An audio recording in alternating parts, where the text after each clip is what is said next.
जैसा विवेक बता रहे थे, कुछ सुन समझकर अपने अपने गांव से चलकर यहाँ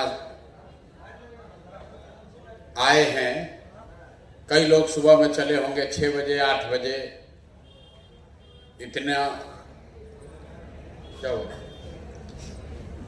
पता नहीं है कि क्या होगा, लेकिन किसी ने कहा चलो वहां आश्रम पर प्रशांत किशोर से मिलकर आया जाएगा।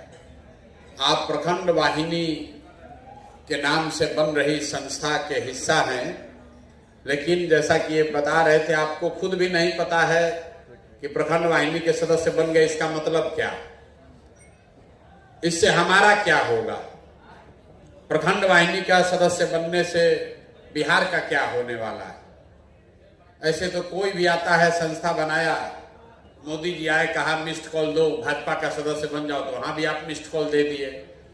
कोई दूसरा दल वाला आया, उसने कहा यहां जोड़ जाओ, टोपी बांट रहा है, तो उससे भी जुड़ गए। जन स्वराज वाला आया, वो भी कहा प्रशांत किशोर अच्छा है, उससे जुड़ गए। जो भी मिल रहा है वही, जो मिल जाए वही अच्छा है।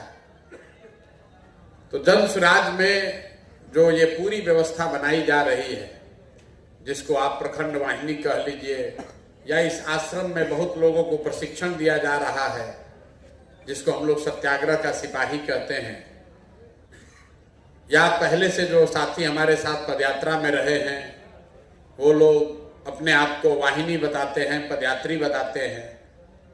बहुत सारे साथी आप में से पहले से डिजिटली भी हम लोग से जुड़े हुए होंगे, फेसबुक व्हाट्सएप के माध्यम से कई लोग आप पहले से भी जुड़े हैं।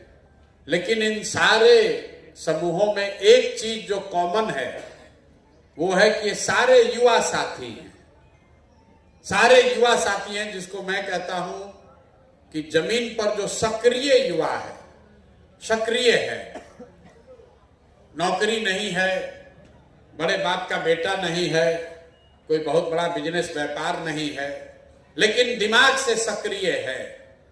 फोन पर देखता है कि इसी भारत में हैदराबाद भी है, बंगलोर भी है, दिल्ली बॉम्बे भी है, और इसी भारत में झंझारपुर मधुबनी और पटना भी है।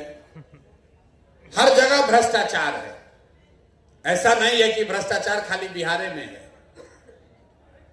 अगर बिहार में भ्रष्टाचार है तो तमिलनाडु में भी भ्रष्टाचार है। ऐसा नहीं है कि तमिलनाडु में कोई गरीब नहीं है। ऐसा नहीं है कि वहां का नेता सब हरिश्चंद्र है।